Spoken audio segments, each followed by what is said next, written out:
Um, did you have a chance to have any personal relationship with Chet Baker or Jerry Mulligan? Oh man, Mulligan was a dear friend of ours. He recorded for us. Chet Baker, I knew. I look at Chet was a unfortunately, excuse me. Yeah. Chet did not have a handle on himself. The Chet was a bona fide genius. I mean, he was an amazing improviser. He had no idea what he was doing. It was all feel. It was all guts. And he used to come by the office now and then. And the last time I saw him, he was a little down and out, and he had lost his trumpet. And I had the type of trumpet that he liked to play. It was a Martin committee trumpet, and I had one. I gave it to him. I hugged him. I wished him well, And 3 days later, he pawned that horn. So Chet did not have a handle on himself. He was a sweetheart of a guy, but just didn't have any control.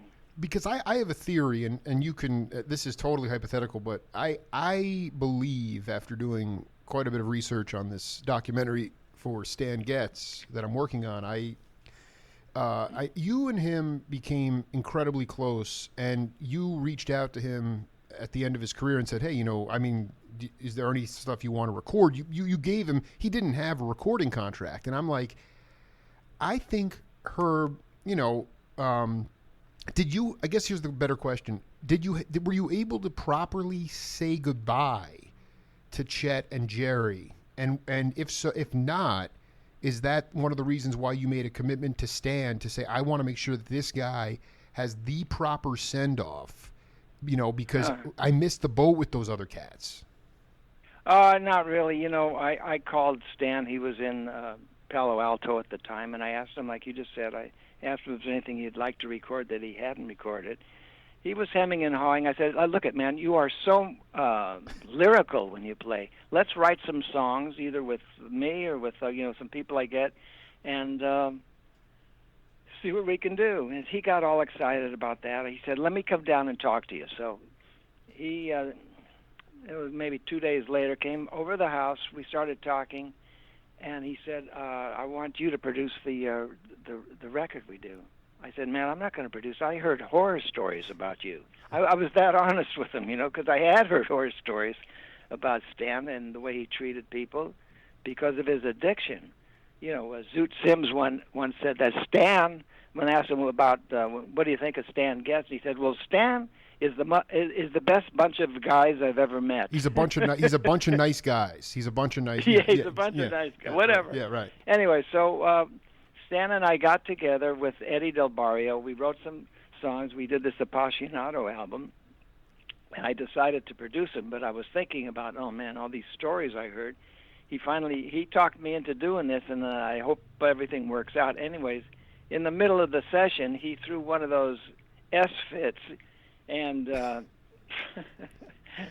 my life flashed in front of me, and he got mad at Eddie, who wrote the music, wrote some of the music down for him to read, and he was frustrated because he was off drugs, and he was his emotions were right close to the surface. So these guys had a huge spat in the studio, 2 feet from me, and Stan storms out of the studio, goes up into the green room at A&M, and so I give him about 10, 15 minutes to cool down. So I go back up to the green room, and Stan is walking down the stairs, and he said, "What do you think?" I said, "Man, you were insensitive to the guy. There was no reason for you to go crazy with him. He was just trying to help." Anyways, he understood that. He went down, hugged Eddie. They became dear friends. Stan and I he was like my brother, man. I loved this guy. He was sensitive, beautiful. He was, the last 4 years of his life, he was, eating macrobiotic food. He was burning moxie in his belly button. He's doing everything he could to stay healthy. But I think one of the reasons I like telling this story is because, one thing, Stan was, he had terrible habits, growing when he started playing. When he was 16 years old, he became professional and went with Teagarden. I've got Jack Teagarden, and heroin and cocaine, marijuana, you name it, pills, blah blah blah. The only thing he couldn't do, he stopped everything, but one thing he couldn't stop. Cigarettes. And what do you think? Absolutely. Yeah, he no. couldn't stop. First of all, I want to be clear. Didn't he kiss Del Barrio on the lips? Oh yeah. Kiss him, you mean? Yeah. Well, no. Oh yeah, no. To make up when they made up. Oh yeah. No, I'm telling you, man. This guy, he was a lovely person. He was so talented. I mean, the way we got really close after that conversation I had with him on the phone, in my office at A&M, I had, and this was before we were really friends, really, really good friends. Right. There was somebody who wrote a song I thought might be good for the album we're doing. So I called him in. The guy came in, sat down at the piano, started playing this song, gave Stan the music. And Stan could read, he could read anything. So he read it and played it, and that was the first time he had heard that song. And so I told the guy who wrote it, he said, "Yeah, that's lovely, very nice." So he comes up to me, he says, "Man, what do you think? What do you think?" So I'm looking at him with his beautiful blue eyes. I said, "I don't think this song is good for you." And he stared at me for about 10 seconds, and I knew that was it, man. He loved me from that point on, because I was honest with him. So now we had this wonderful relationship. He lived, initially he lived almost next door to me, and then we got him a house across from Zuma Beach. And we were going to, I have a jazz club, like you mentioned, in L.A. called Vibrato. And originally, I was going to have a club with Stan that was going to be called Uncle Stanley's. Oh, my, really? Unfortunately. That would have been great, man. Oh, it would have been fantastic, because he just loved to make music. The guy was beyond, as a musician, he just had that, he had the it, whatever that it is. Whatever he played just seemed so beautiful. And do you play, Jake? It's funny. I do. I mean, not professionally, but I have recently become a very proficient. I've been very proficient at keeping time. I mean, I'm not playing. I play a modified trap set, but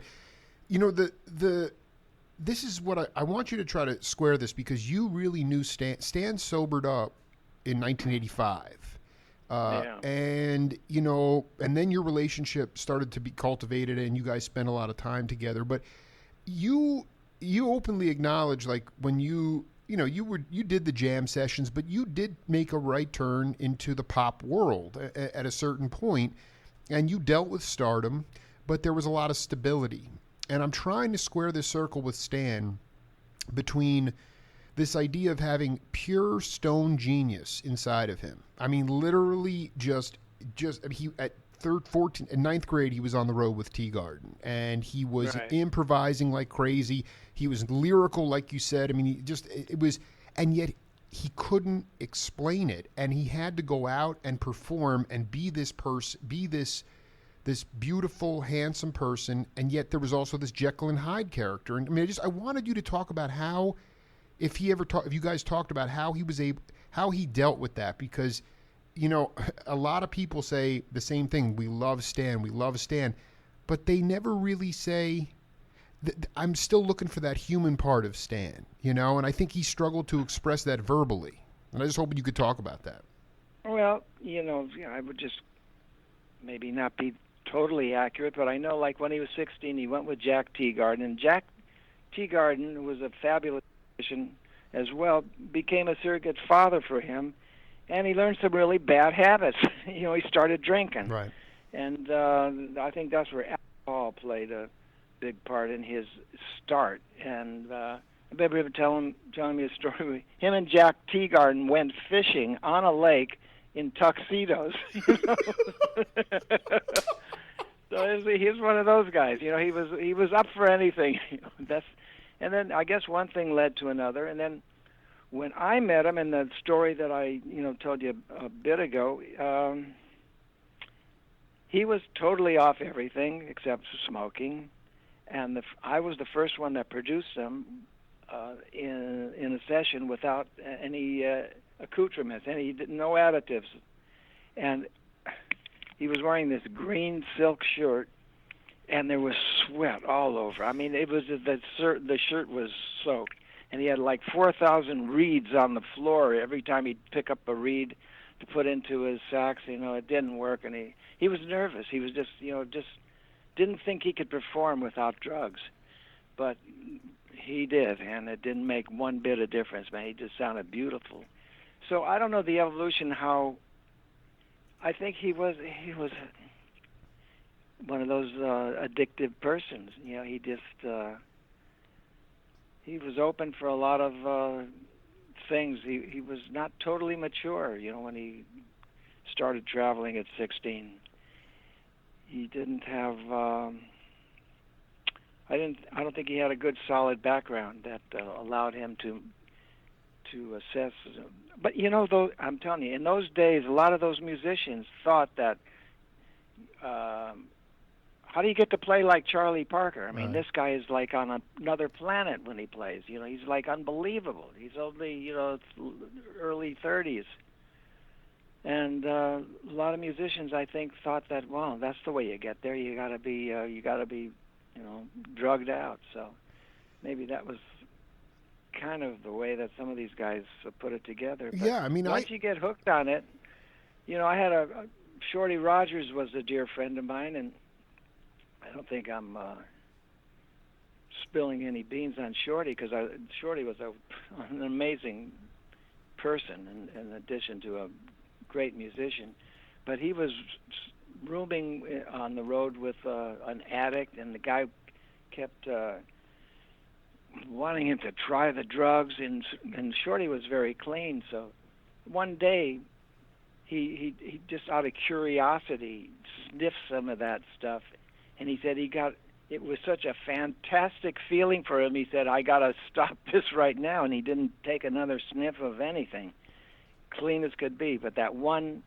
hit to this guy who was very sensible and really recognized what could happen to him in the future if he kept on, just put it aside. But if you're an addictive personality, you don't have a choice, because it's like when they asked Zoot Sims, who was a pretty good drinker, they interviewed him and said, well, how can you play when you're drunk like that? He said, it's easy. I practice when I'm drunk. You become conditioned to it. No, I mean, I'm just, I know, I was, the other thing that in my head, I'm like, when you were doing Tijuana Brass, and by the way, just for the record, once I confirmed that we were doing this interview, I went to several thrift stores, and I just found dozens and dozens of Herb Alpert records. I mean, it's just the amount of records that have been pressed is just unbelievable. But with the Tijuana Brass, and then more importantly, with Sergio Mendes, Brazil 65, I would like to know about if you heard that 2-beat rhythm from João Gilberto, because, I've been interviewing Creed Taylor, and Creed, I mean, it was known as samba music. And then when Monica talked João out of his hotel room, he had phobias, and he came in and started this 2-beat rhythm, and that created the danceable bossa nova. Obviously, Stan was playing melodically over that. I don't think so. I think you're off on that. Go ahead. It was Jobim. Antonio Carlos Jobim was the father of that rhythm. He was, him and a couple other people, but Jobim is really the one who brought it forward. Girl from Ipanema, and that was it. He was the genius. He had the touch. He had the melodic touch, and he was just an amazing musician. If you talk to any Brazilian artist, they'll point. All roads point to Antonio Carlos Jobim. And that's. I'm just saying, when they went into the studio for Getz Gilberto, and that song "Girl from Ipanema" knocked the Beatles off the pop charts. I wanted to know how that affected you and how it involved the Sergio sessions, if at all, or how it was, because it seemed to be running at parallel almost.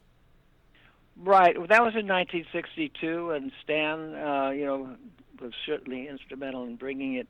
But Creed Taylor, who was one of my favorite producers, I mean, Creed produced some absolutely beautiful records. Amazing. I think he was very instrumental in helping that break through, because he knew how to put it together. He knew how to make it palatable for radio. But it was Joe Beam, as far as I'm concerned. We do a little tribute for him on our show, and I met him when I was recording Sergio, and he was just an extraordinarily gifted artist. I just was hoping you could also take us back to that day on Shorty Rogers' boat. Steve Getz told me that when Christopher Getz threw the ashes from the urn into the Pacific Ocean, there was a strong wind, and it actually blew the ashes up into Steve's nostrils. Well, I mean, what I'm getting at is that Lonnie she got motion sickness. She was not on the boat, but right, that's true. I wanted to talk to you about, if you could talk about Stan, the humanistic side of Stan. I mean, I think he struggled to articulate a lot of his emotions. In some ways, I think, in conjunction with the alcohol and drug abuse, he also had bipolar disorder. But I just wanted you to talk about the human being, and ultimately, when you got to know him, an example of that beauty. Well, he was just very sensitive, very honest. He would say things just fly out of his mouth if that's what he was feeling. One day he got mad at me at something because I didn't want to do something he wanted to do, and he got all up in arms. He says, "How would you know, you MF?" He said, "You're down to your last $100 million." No, he was something special. I mean, I'm telling you, I'm not making this up. I love the guy. He was just a wonderful human being. One day he went downtown. He bought a suit, and he bought me a suit. He didn't even know what size I had, but he came back with a suit for me. I mean, a beautiful suit. And he was very giving. People that worked on his house, he would buy them a saxophone or something, that if they were, a musician. And I think the interesting part, he would go to Europe every summer, and people would record his concerts, and then he'd give them the right to release the tape if they wanted to, and he'd get some cash. He'd get $75,000 or $50,000. He'd come back with a lot of cash, and he was treated like royalty in Europe, because they weren't looking for a hit records. They were just looking. They just knew the artist. They knew he was great, and he got the medal in France and a medal in Belgium and all sorts of accolades. And so he'd come back from Europe and put his saxophone in the closet, man. And for a month or so, he wouldn't even touch the thing. And so, maybe 2 days or 3 days before the concert, he'd pull the sax out of the closet and resume. You certainly can't do that. Most musicians can't do that. This is the issue, and I want to put this into the. You have the Herb Alpert School of Music. You have this awards ceremony coming up. You are touring prolifically, but we talked about Chet before. Chet was kind of, I forget the exact wording that you used. He just didn't really have a grip on himself. No, he didn't have a handle on himself. But yet, I mean, you look at these guys, these geniuses who were not in academia, and like with Stan, I know most people can't put their instrument down for a month and then pick it up and then sound like, just beautiful stuff comes out of them. But where is that balance in your mind between having a jam session inside UCLA with the faculty is cool, but yet you had these guys. Okay, the drugs were part of it. Art Pepper, Chet Baker, but these like raw, organic, musical monsters. That's where the vocabulary grew from. I mean, what? Well, something interesting you say that, because I talked about this before. Stan, after I did these 2 albums with him, he said, "Let me do something. I'd like to do something for you musically." I said, "Well, look at, man, I never played with Charlie Parker or Coltrane or all these guys you played with. I'm just trying to get up to my own water level and get, see where it takes me." I said, I said, "Can you give me some bebop lessons?"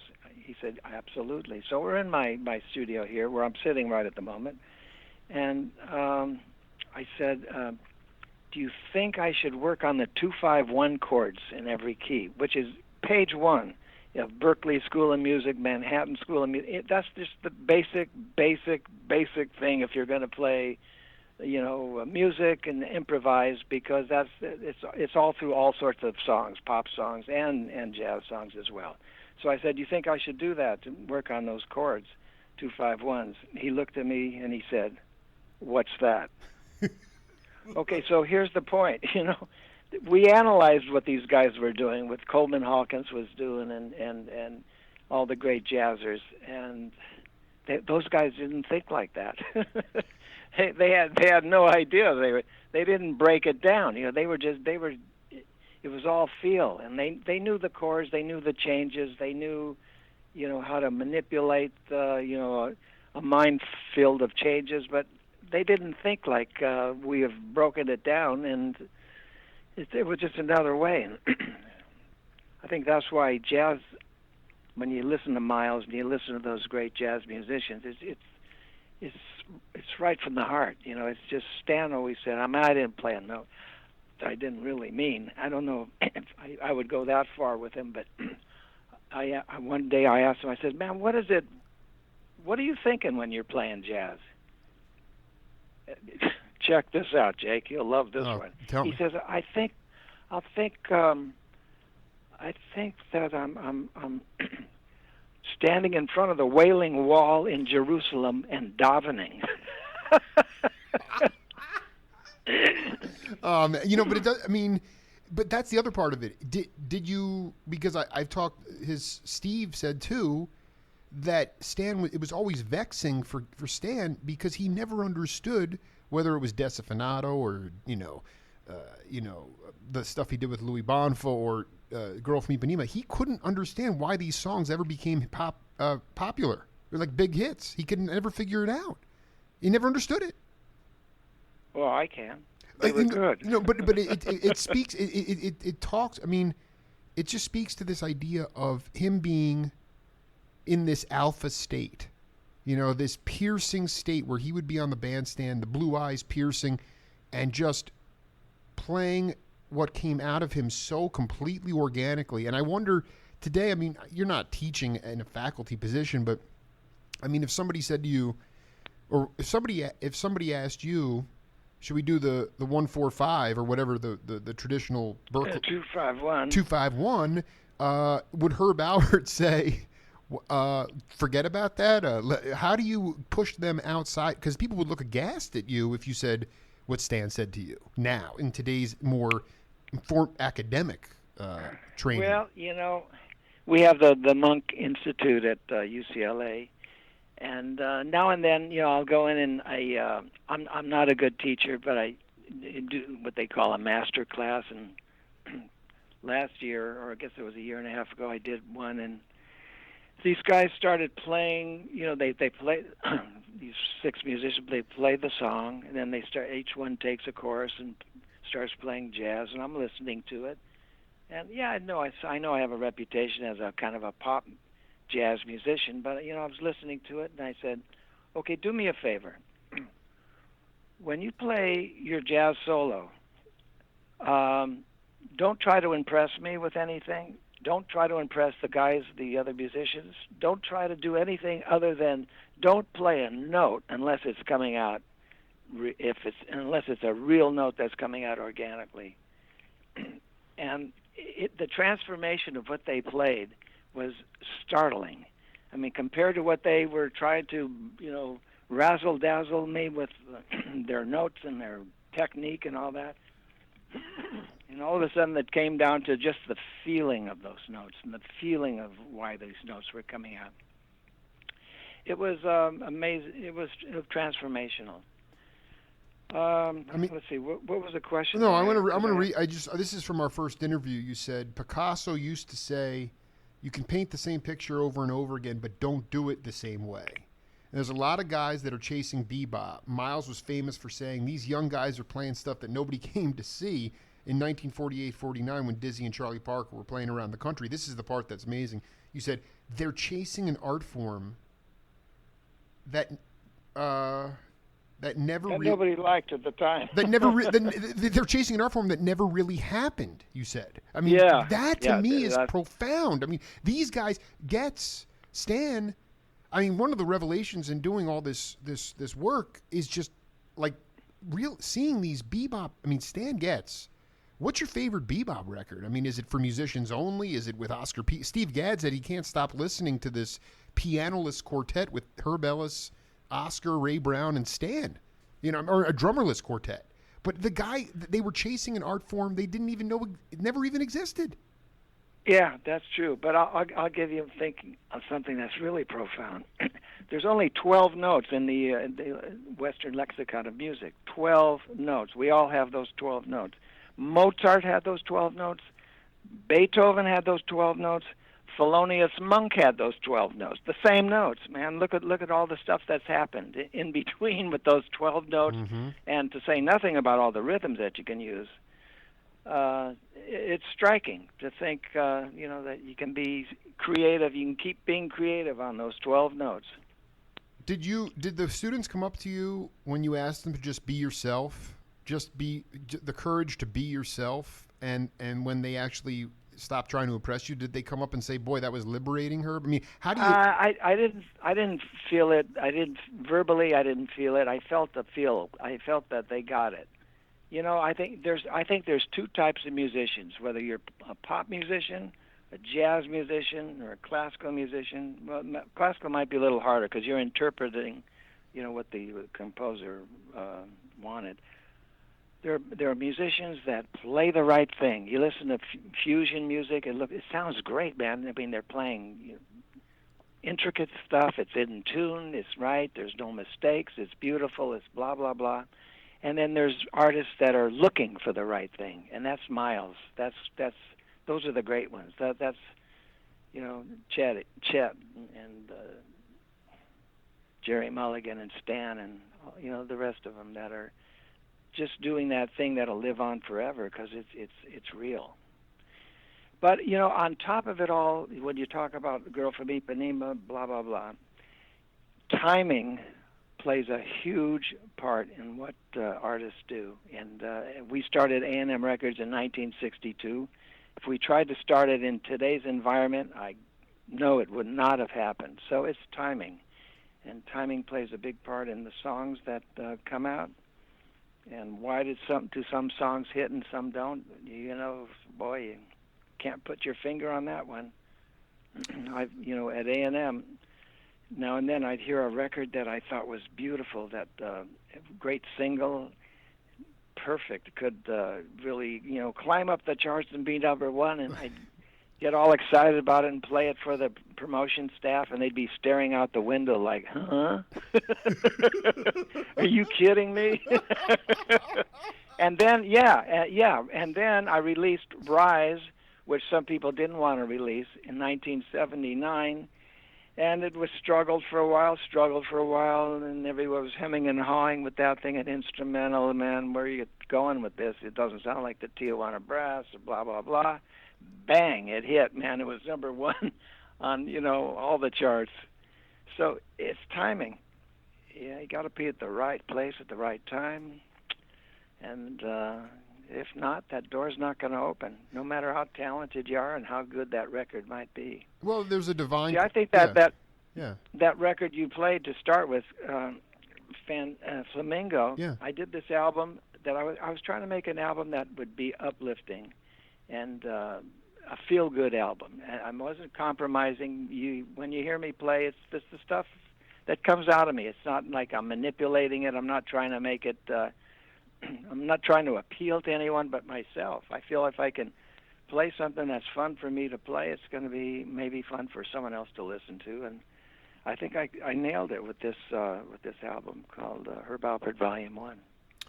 Do you do you share bills with other types of like? Well, this is my question. Last time we talked, you brought up an interesting thing about the I have not been to Vibrato yet to see a gig, but you talked last time about the presentation of melodic music, where the horn player takes a solo, and then the other horn player, and then the piano player, and then there's a bass solo, and it's very formulaic.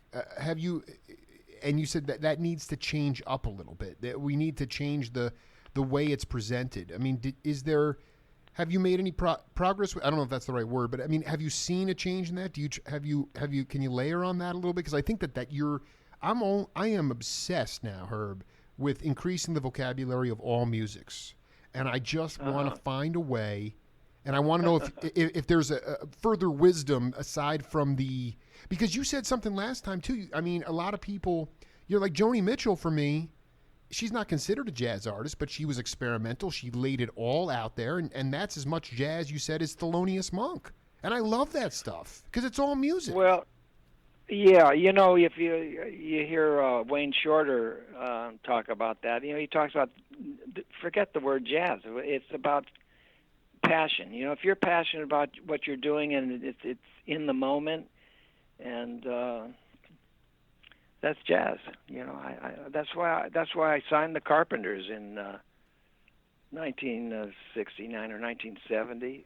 They're not jazz musicians, but and they're not the type of music that I normally listen to. But the experience of hearing Karen sing and the way they put it together, it was so real for them. They were passionate about what they were doing. It wasn't cookie cutter music. It was just music that was coming out of them organically. And I recognized that. And I recognized that sound in her voice. I started, with the great Sam Cooke and learned a lot from him. He was a kind of a mentor, and he didn't realize it. But, I used to audition artists with my eyes closed. I just listened to the feel. It didn't touch me. And she touched me. He touched me. It was special. So that's, to me, those are artists that have something special to say in their own special way, and I think that's really stretching it a bit from, but that's jazz. I mean, dude, Tamba. I mean, do you remember that group on A&M? That amazing group, Tamba, We in the Sea. I mean that. Oh yeah. I mean that to me was like, but have you been to the Field Museum to see your exhibit? I mean, what does that exhibit look like? They're totem poles? I mean, how big are these things?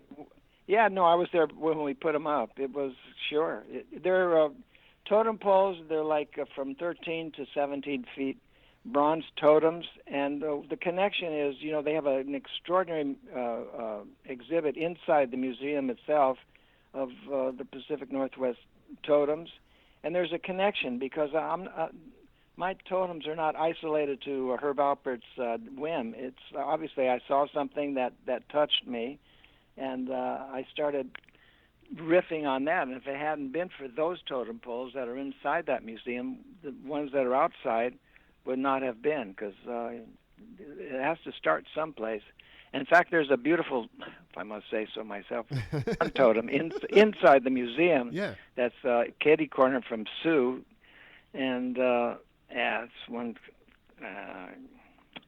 the arrowhead. That's really a good piece of mine. It's like almost 18 feet high. Wow, that's but I think you got to be. I'd say it's a good piece of mine. It's like, I think you, as an artist, you have to be, confident in what you're doing. I feel it took a while for me to get that, but I got that feeling of, this is good. This is, the best I can do. If you like it, great. If you don't, I'm okay with it. But you have to be confident about what you're doing. If you don't think you're doing something special, why should anyone else? Oh, you're 100% right. Before we wrap, I was being that you are, you have multi-medium artistic. I was blown away by these totem poles. I didn't know about that. But if you were going to compare Stan to an art sculptor or another artist, who would it be and why? Well, probably Picasso. Stan was very flexible. You hear him play Brazilian music, and it's not easy. There was in fact, you can see it on YouTube. It's with Gerry Mulligan and Antonio Carlos Jobim, and Jobim was trying to show Gerry how to play one-note samba, and Gerry couldn't really get it. He couldn't get. There's a feel. In Brazilian music, the pulse is on 1 and 3, and our music and Western music here, the pulse is more on 2 and 4. But Gerry couldn't get the feeling of the notes. But Stan, man, he was so flexible. He could play whatever you want. One of his best albums was help me with this one. The Was it Cap? Which Solder one? Finnegan. Focus. You Focus. You got okay, off, yeah. so Focus. Yeah, go ahead. So I said, man, how did you do that? His improvisation on Focus is just absolutely otherworldly. He says, well, I'll tell you how I did it. He put the entire score in front of me. They turned the tape machine on. He was reading the score. That was all the parts, all the string parts, all the whole things. I guess they had the chords on it as well. As he was reading the score, he was improvising. It was all instinct, man. It was unbelievable what he did. And there was no aside from like one track with Roy Haynes, there was no rhythm at all. Yeah, I know. So I don't know what to say. Love to be able to sell some of that stuff, but you can't. So it was an unquantifiable thing. Do you think that, in some ways, was he haunted by the fact that he could never really understand where his genius came from? No, I don't think he thought like that. No, he was just instinctual. He just played whatever came out. And he knew the chords, he knew the structures, he knew the modes, he knew all that. I don't know if I told you this story. This is an interesting one. Gerry Mulligan was at the inauguration of Bill Clinton when he became president. That's right. You know about this one? Yeah, I know he was there. There were 10 saxophone players, and Gerry Mulligan was one of them. And mostly, Sanborn and all the young lions were there. Right. I spoke to Gerry about 3 days after the event, and I said, how was it, man? Do you have a good time? He says, well, let me tell you something, man. These young guys, they can play high, they can play low, they can play fast. They know all the changes, they know all the modes, it's just incredible what they're able to do. But the one thing they can't do is leave the bone alone. You told me that. I transcribed that story. Leave the bone alone. I mean, it's like the idea of letting go of the monster chops and technique and letting it breathe. And go for the feel. Don't try to knock someone else out. I think that's why everyone was so enamored with Charlie Parker, because he could play all those fast notes and stuff, and he wasn't doing it for you, man. It was just, that's the way it came out of his horn. Absolutely. I don't know. No, it's. Go ahead. I'm just crazy about the idea of art being a big mystery. Music's a mystery. You can't identify exactly what it is about those elements that touch you, and it's all individual. Lately, I've been thinking about this idea of Michelangelo. When I went to, I was in Florence with Lonnie, and the museum there. I walked around the corner there and saw the statue of David, and I started welling up. It was like, wow, that's beautiful. That's incredibly beautiful. And then I thought about it, a little time after that, and I was thinking, if I was there at that time when Michelangelo was sculpting that piece, and he asked me what I thought, and I'd say, I think his feet are too large, and his hands are too big. Why'd you do that? So I would have screwed it up, man. You know what I mean? Oh, I mean, this is unbelievable. The mystery part of it is, it still, how are you still growing as an artist? You never stop growing. But I love this idea. It's only two letters that separate music and magic, and there's so much formulaic stuff now because everything needs to be quantified. And the great thing about A&M Records, along with Ode and other records like that, is that I don't know. I mean, I think you fall into the same category as Norman Granz and people like that, who basically said, hey, this Oscar Peterson record might sell 2 copies and we might take a hit and that wouldn't be that great, but it's what our label stands for. How do you keep that mystery and excitement in it if we are living in a completely quantified world as it relates to music?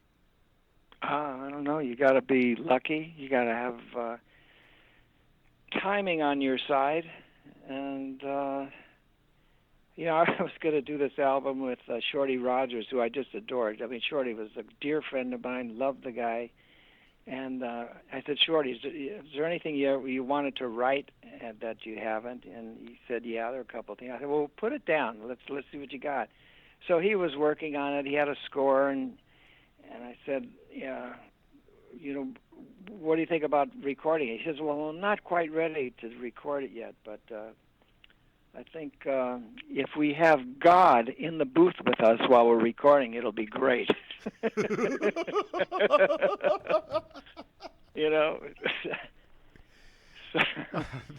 Well, I just love these jazz musicians and these people that are just on the outside of the groove. Their brain works in a totally different way.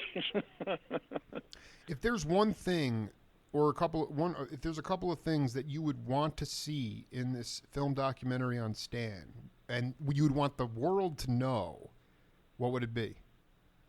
Well, he was really a beautiful man. He was a great human being, and the drugs took him sideways. And once he stopped doing it, and he made amends to all the people that he offended, if you talk to anybody that knew him towards the end of his life, they'd rave, man. The guy was he was special. So are you, Mr. Alpert, and stay safe on the road. Best of luck. Are you going to actually be at the awards ceremony? I know you didn't have anything to do with the. Oh yeah, no, I'm there every year, of course. And in fact, these award ceremonies are very interesting for me because the room is at the foundation, at the Herb Alpert Foundation. The room is filled with people, but there's an energy that is so real. People that like the arts, people that support the arts, the people that are, and the artists themselves. It was a different energy in the room, and it's very engaging, very welcoming. And I say this because I told you I'm an introvert, and if I get into a room with people at a party or in a situation where there's all that nervous energy and everybody's trying to top one another with something, and there's just a whole different vibration going on. And during the award ceremony, it's very, very special. I don't know if that means anything to anybody. Well, maybe. I thought I'd throw that in. Well, maybe God's in the room, like Shorty said. I think. Well, I think God is inside us.